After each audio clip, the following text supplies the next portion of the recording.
Salve Regina, Mater misericordiae, vita dulcedo, estes nostra salve. The Lord be with you. A reading from the Holy Gospel according to Luke.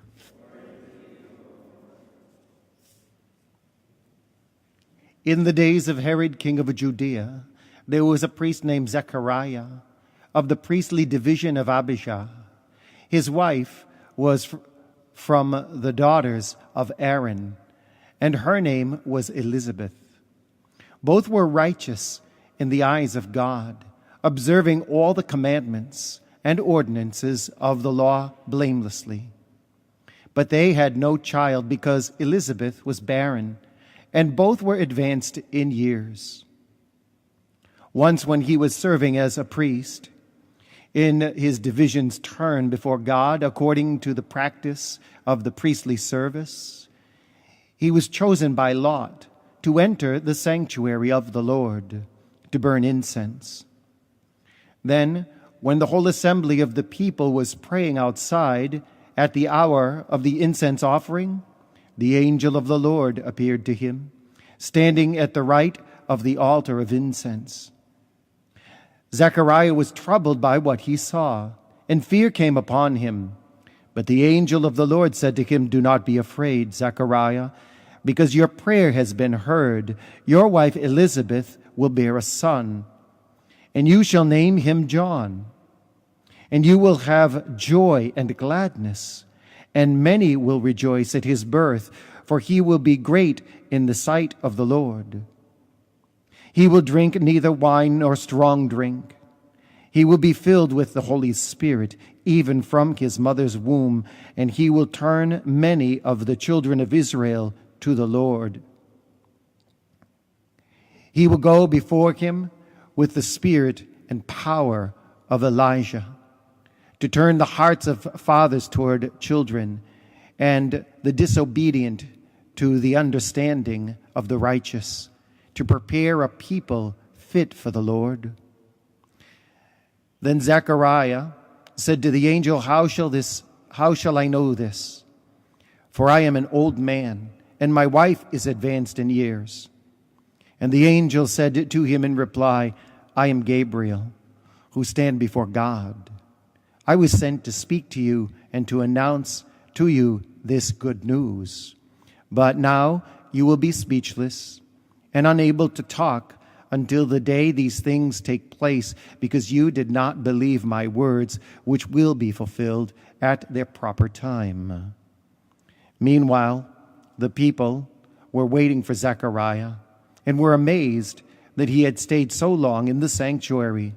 But when he came out, he was unable to speak to them, and they realized that he had seen a vision in the sanctuary.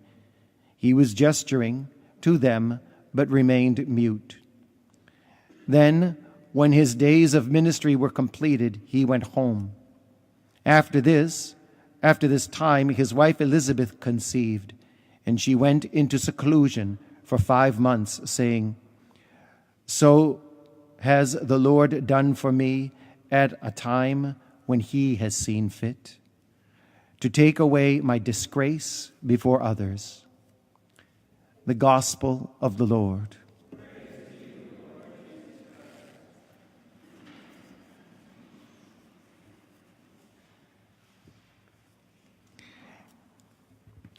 Although Zechariah had a little bit of an issue with understanding the angel, or sort of taking him seriously, he was definitely serious about being polite to his wife, because he names himself as old, but he says, my wife is advanced in years. Nice, soft touch in consideration for his wife. The guy was smooth. And that paid off, because given his immediate release from the temple, they conceived. Praise you, Jesus. The commonality between Manoah and Zechariah and Mr. and Mrs. Manoah, here her name is unmentioned, and Zechariah and Elizabeth, is both the children are dedicated as Nazarites. Historically, the Nazarites are people who are called to vows as a type of holy warrior for God. They are radically dedicated to the will of God and executing it. And some of the Nazarites in biblical tradition are in the line of like the power and mighty deeds working through someone like Moses while they're experiencing the Exodus, all the powerful signs and portents that come down from heaven to lay Egypt to waste, just simply by the words of Moses. This kind of power is reminiscent to be seen traditionally in the Nazarites. So these are great men. But what makes them great men is their power is a reliance on the will of God and letting him do things for him. And so they might be going into battle and they'll say, we only have 300 men. Yes, but we have the Lord, the Nazarite would say, and don't worry, we'll win. And so they wipe out 20,000 troops with 300 men. Not a big deal because this is God we're talking about. So in this tradition, you see this powerful gift of the Holy Spirit working through this sheer obedience and wholehearted commitment to God. And you see that Manoah and his wife and Zechariah and Elizabeth, they are part of this commitment and dedicating their children to this. Zechariah's silence becomes symbolic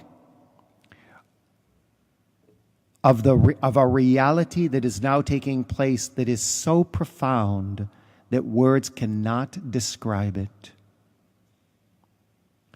It is utter disbelief to him, but true reality. All of this in a very logical way, you can see this all comes out of a great disturbance. Just like yesterday, sort of. Like, just think about this, especially some of our ladies advanced in years. Okay? You're 65 plus, and it's told to you that you're going to have a baby, and you've never had any children. So far, you've had the comfort of, well, although you have a little joy missing because you didn't have children, but you have the comfort of 2 Mercedes parked in the garage and a very nice house in a nice part of town because you and your husband have had a comfortable life for yourself because you haven't to worry about tuition and mouths to feed. It's just you and your husband, and you have this wonderful, comfortable life. You've experienced the empty nest very early in your age, and you are enjoying each other. And all of a sudden this happens. Wow. Everything that is normal is now destroyed.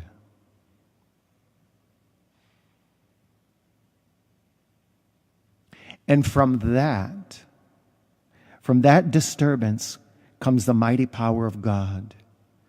It is so ironic, but yet it is the way God seems to do things. When we think everything is lost, it revives. When we think everything is comfortable, there's a divine disturbance. There's a great little saying, goes like this: may the peace of Christ disturb you. And where are all the Samsons? And where are all the John the Baptists today? They're sitting here. You're sitting here.